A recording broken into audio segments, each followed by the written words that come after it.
सब लोग यही बोलते हैं कि घर लेना एक इन्वेस्टमेंट है, लेकिन सच ये है कि जो तुम 1 करोड़ का घर लेते हो, बैंक को वापस 2 करोड़ पे करना पड़ता है। यकीन नहीं हो रहा ना? चलो बताता हूँ।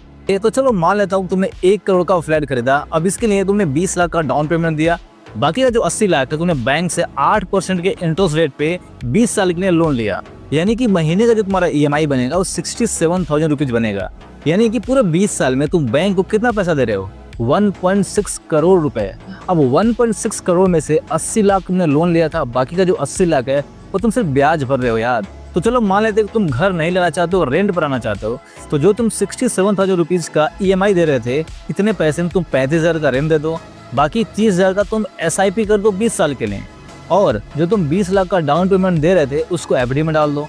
तो 20 साल के बाद जो तुम 30,000 का SIP कर रहे थे वो 3 करोड़ में कन्वर्ट हो जाएगा, और 20 साल के बाद जो तुम 20 लाख का FD किए थे वो 70 लाख में कन्वर्ट हो जाएगा।